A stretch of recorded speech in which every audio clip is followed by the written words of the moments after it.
Di zaman Gus Dur menjadi ketum PBNU, itu Gus Dur itu banyak dimufarokai oleh pengurusnya, oleh strukturalnya, tapi dilulukan oleh Nahdien Kultural. Sekarang kebalikannya. Gus Yahya ini, dilulukan oleh Dr. Faruk Rozi dan kawan-kawannya itu, tapi dilecehkan oleh Nahdien Kultural. Bedanya itu, mohon ini Gus Yahya mendengarkan. Malu nggak penjenengan dalam kondisi persepsi seperti ini? Kalau Gus Yahya tidak tunduk dan patuh kepada organisasi, keputusan muktamar dan peraturan ARD, maka selamat datang pemimpin baru di Nahdlatul Ulama. Setuju? Muktamar luar biasa Nahdlatul Ulama ternyata bukan sekedar isu. Ya, muktamar luar biasa tetap akan digelar pasca pra-muktamar luar biasa pertengahan Oktober nanti rampung. Muktamar luar biasa NU merupakan jalan terakhir untuk menyelamatkan kembali marwah organisasi. Artinya mungkin kalau Habibie itu Nahdien, kemudian dia sekarang posisinya dipertanyakan seperti Kiai Miftah atau Gus Ketum, saya yakin kalau Habibie mundur. Ngurusin nyamuk saja kita harus datangkan meriam itu kan tidak perlu gitu ya, karena ini juga soal wibawa dari Jamiah juga. Omongan tentang MLBNU ini kan bukan dari kemarin. Kalau Habibie, tapi karena ini ketumnya bukan Habibie dan Rais Ngamnya juga bukan Habibie, ya jadi tidak mundur kan. Iya, iya.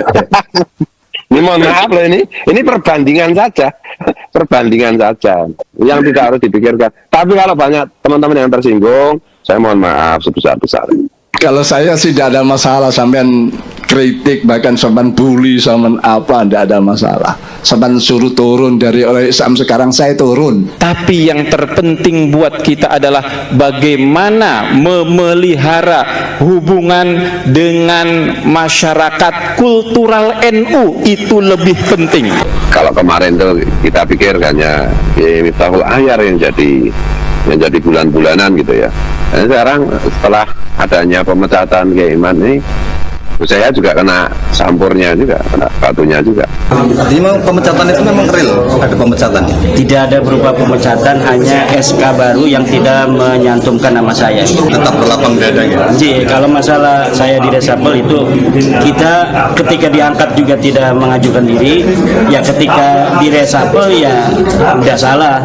Dan kalau saya perhatikan ini terjadi itu karena bahasa komunikasi yang dipilih oleh Gus Yahya itu kayaknya perlu dipertimbangkan ulang. Orang-orang goblok ndak usah nanya dalilnya. Mari kita ikut saja bahwa para habaib ini memang memiliki silsilah yang sambung kepada Rasulullah Sallallahu Alaihi Wasallam. Mari kita ikut saja, nggak usah nyari catatan. Karena kekuatan kita yang paling utama bukan di struktural, tetapi adalah kultural. Jadi di satu sisi misalnya Gus Yahya itu bilang nasab untuk menggambarkan kepalsuan nasab palsu Habib Ba'alwi, dia itu membandingkan dengan nasab wayang. Nah, kalau sekarang ribut-ribut silsilah Ba'alwi itu barang kuno sebetulnya. Dulu itu saja Kiai Bisri itu pernah menulis silsilah wayang, dimulai Abimanyu bin Arjuna bin Pandu bin Sentanu bin ngantek Sang Hyang Wenang. Ya gitu, itu ya ndak usah diurus, itu kitab sezaman yang jadi sumber mana ya ndak usah ditulis, apalagi dites di DNA segala macam ya. Mau cari DNA-nya Sang Hyang Wenang itu dari mana? Sebenarnya itu pengen menyampaikan bahwa nasab Habib Ba'alwi itu ya seperti nasab wayang itu memang ya fiktif. Tapi di satu sisi juga beliau mengatakan pokoknya husnudzon kan. Apapun tesis-tesis dibuat oleh orang, walau aftal muftun, saya tetap berhusnudzon bahwa beliau Habib Ali ini adalah min dzurriyyati Rasulillah Sallallahu Alaihi Wasallam. Atau kita husnudzon nama orang yang sudah jahat bener, ya kitanya akan kalah. Orang yang husnudzon pada sesuatu yang jelas salah itu pinter apa bloon? Pinter apa bloon? Tapi karena sedemikian rupa cara komunikasinya Gus Yahya seperti itu, saya melihat bahwa komunikasi ini gagal, pesan ini gagal disampaikan. Suudzon kadang-kadang hukumnya wajib apabila sesuatu halnya itu korinanya sudah jelas-jelas dan akan membawa kemudaratan yang panjang. Di samping juga pemicu besarnya itu dari copotnya Kiai Imaduddin Utsman dari anggota LPM.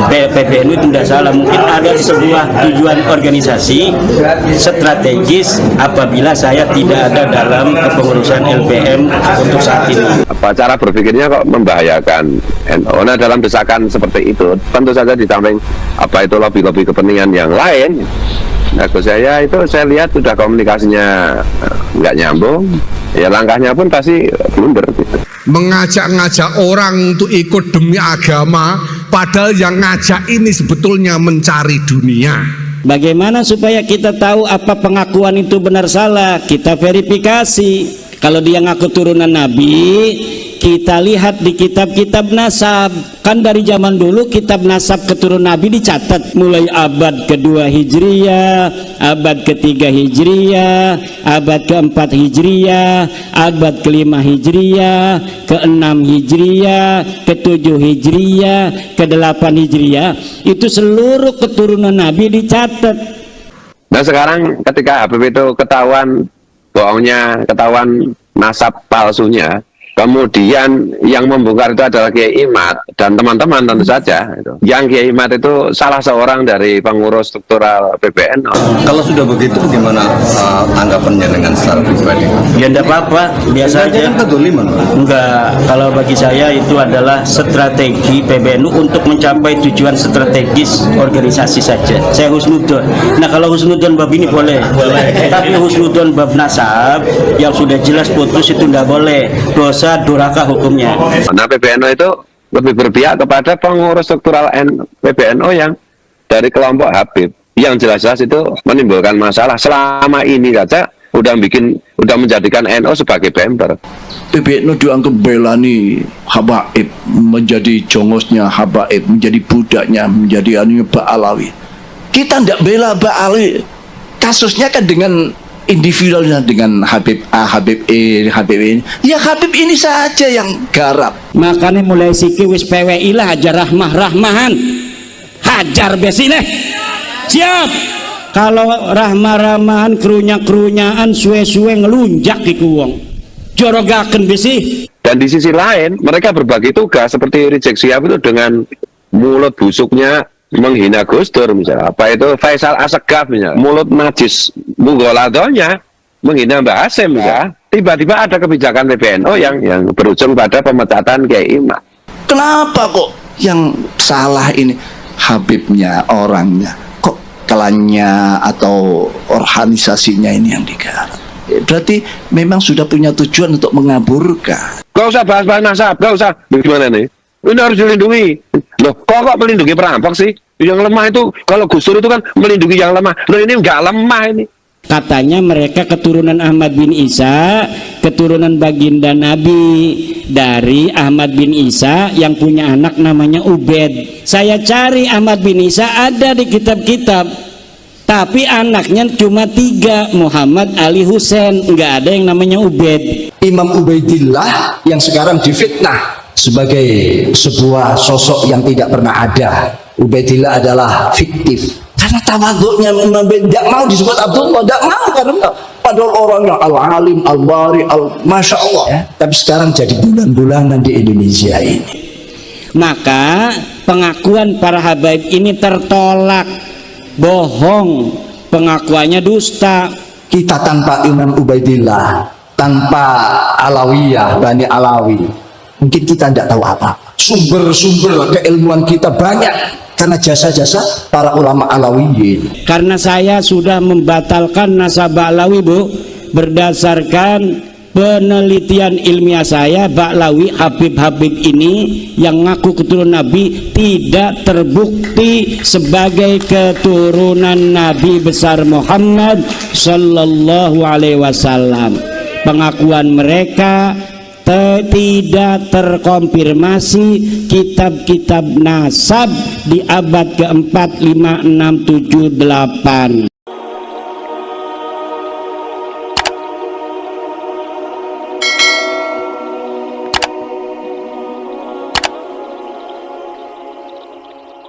Nah, saya melihat berseliweran di medsos itu video-video dari, ada yang dari Kiai, ada yang dari Gus, ada yang dari anak-anak muda NU, yang sama-sama itu mengungkapkan perasaan kecintaan kepada Gus Yahya dalam bentuk marah-marah gitu, dalam bentuk kritikan yang keras ya, yang tajam, terutama setelah adanya pemecatan terhadap Kiai Imaduddin, dan mereka mempertanyakan dan sekaligus juga bisa dibilang mengkritik habis-habisan mengenai kepemimpinan Gus Yahya ini. Dan kalau kemarin tuh kita pikir hanya Miftahul Ahyar yang jadi bulan-bulanan gitu ya. Dan sekarang setelah adanya pemecatan Kiai Iman ini, Gus Yahya juga kena sampurnya juga, kena batunya juga. Dan kalau saya perhatikan ini terjadi itu karena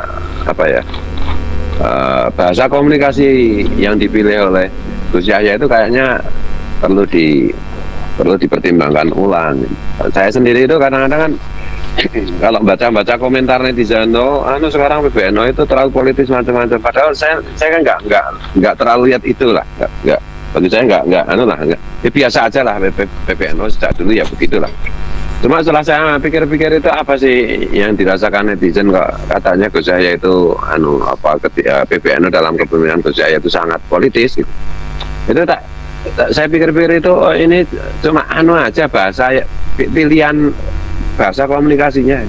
Jadi kalau kita perhatikan Gus Yahya itu kalau menyampaikan gagasan dan idenya itu lebih bercorak gitu lah, atau berstyle atau bergaya seorang politisi daripada bergaya kultural, bergaya seorang kiai gitu. Saya perhatikan begitu, dan ini mungkin karena kebiasaan Gus Yahya di masa muda ya, berorganisasi dan lain-lain ya, kebetulan HMI atau tidak PMII dan seterusnya itu ya, atau juga pergaulan Gus Yahya dengan berbagai macam kalangan di dunia internasional gitu ya. Sehingga saya dulu itu pernah kritik juga atau Gus Yahya itu kalau berkomunikasi itu banyak nggak nyambung lah dengan umatnya itu, dengan Nahdliyin kultural. Banyak yang punya itu gimana? Maksudnya banyak disalahpahami oleh Nahdliyin kultural gitu. Jadi di satu sisi misalnya Gus Yahya itu bilang nasab untuk menggambarkan kepalsuan nasab palsu Habib Ba'alwi, dia itu membandingkan dengan nasab wayang misalnya. Itu kan sebenarnya itu pengen menyampaikan bahwa nasab Habib Ba'alwi itu ya seperti nasab wayang itu memang ya fiktif. Tapi di satu sisi juga beliau mengatakan pokoknya husnudzon kan. Nah, padahal itu sebenarnya itu masih konsisten kalau saya melihat. Husnudzon itu kan tidak bisa untuk kriteria ilmiah, tidak untuk kriteria benar atau salah. Tapi karena sedemikian rupa cara komunikasinya Gus Yahya seperti itu, saya melihat bahwa komunikasi ini gagal, pesan ini gagal disampaikan. Di samping juga pemicu besarnya itu adalah yaitu tadi ya, dicopotnya Kiai Imaduddin Utsman dari anggota LBM pusat.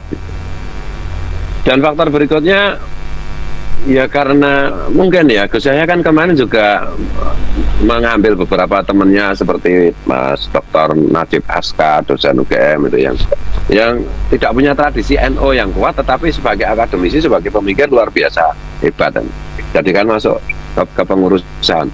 Di satu sisi ada Dr. Fahru Razi gitu loh, yang sampai sekarang masih menjadi budaknya Habib itu, yang terbiasa banget memasuki alam struktural PBNU dan dengan gaya pendekatan kekuasaan seperti itu.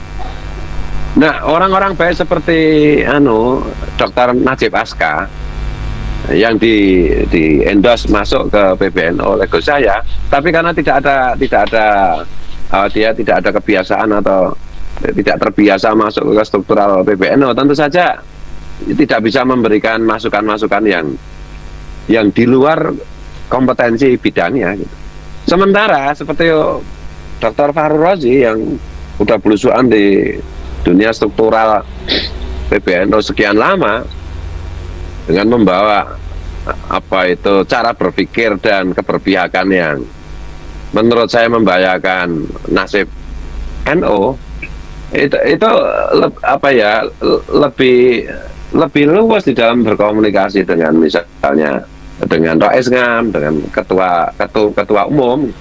Nah, akibatnya desakan-desakan lobby seperti itu di satu sisi yang saya pandang idealis, yang saya pandang objektif itu masuk struktural PBNU dengan dalam tanda petik itu tidak percaya diri karena tidak merasa orang lama. Sementara orang lama yang ada di situ yaitu kebetulan kok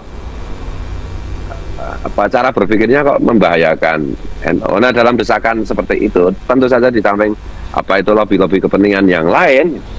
Nah, saya lihat sudah komunikasinya nggak nyambung, ya langkahnya pun pasti blunder gitu. Nah, ini kita membuat podcast ini kan sekali lagi dalam rangka kecintaan kita kepada PBNU, kepada Nahdlatul Ulama, kepada Mbah Hasyim. Kalau saya wabil khusus kepada Gus Dur, karena bagi saya itu NU itu dibuat oleh Allah itu untuk Gus Dur itu. Sama dengan alam semesta itu dibuat Allah untuk Rasulullah itu. Kalau saya itu NU itu dibuat oleh Allah itu untuk Gus Dur, masalahnya itu.